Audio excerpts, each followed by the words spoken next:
dans le prochain épisode de Demain nous appartient.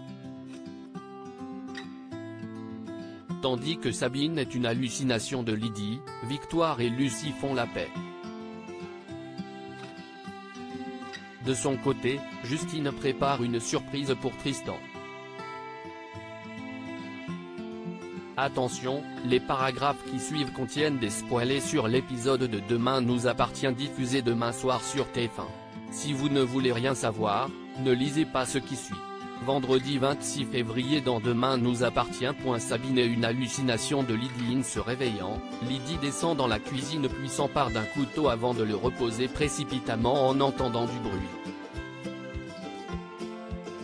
Plus tard, Lydie, qui est convaincue que Renaud entretenait une relation avec Marianne quand ils étaient mariés, demande à sa petite fille de faire des recherches sur le net.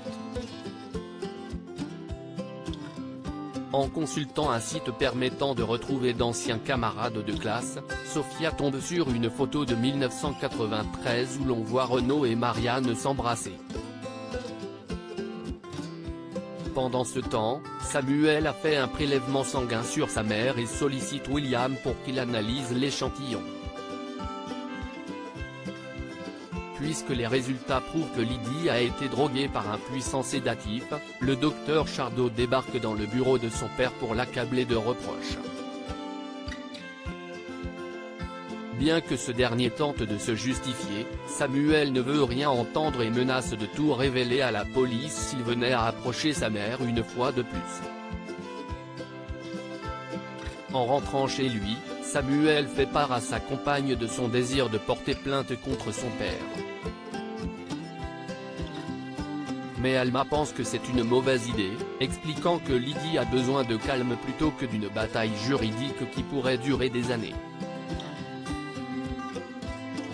À plusieurs kilomètres de là, Lydie montre à Sabine la photo de Marianne et Renaud et lui fait part de son envie de se venger du couple qui l'a privé de voir son fils grandir. En faisant son footing, Ulysse passe à côté de Lydie et s'aperçoit qu'elle parle toute seule. Victoire et Lucie font la paix. Lucie se rend au commissariat pour que Georges l'aide à retrouver les bonnes grâces de Victoire. En arrivant au travail, Karim se dit très heureux de revoir son ancienne équipière. Lucie passe ensuite du temps avec ses amis puis fait la rencontre d'Aurore avant de partir. Lorsqu'Aurore questionne Karim et Georges sur les raisons qui ont poussé Lucie à quitter Sète, il lui raconte son histoire avec Marc Véry.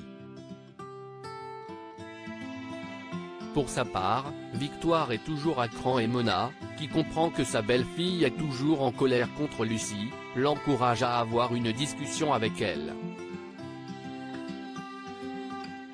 Sur ses conseils, Victoire donne rendez-vous à Lucie à l'hôpital et lui dit tout ce qu'elle a sur le cœur.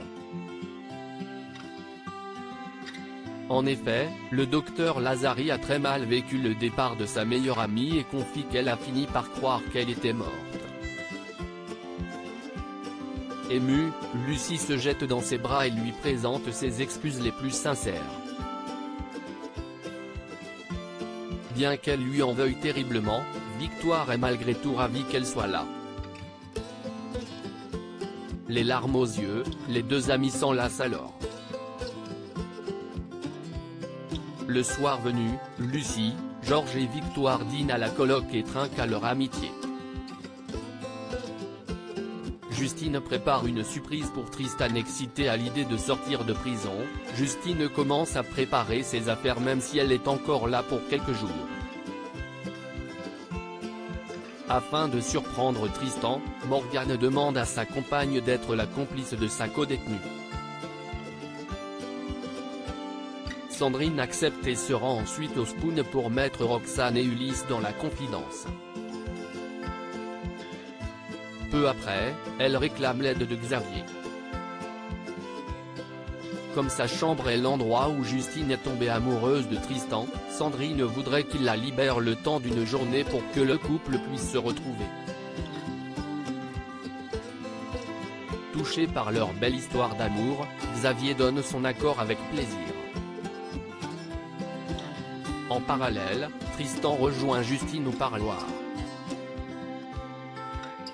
Pour que sa surprise fonctionne, la jeune femme lui fait croire que sa mise en liberté conditionnelle a été repoussée.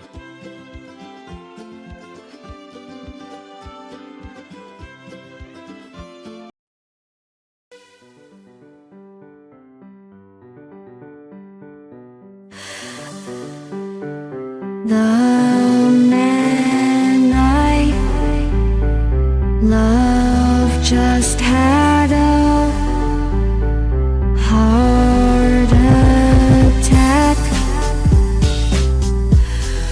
but who needs a heartache?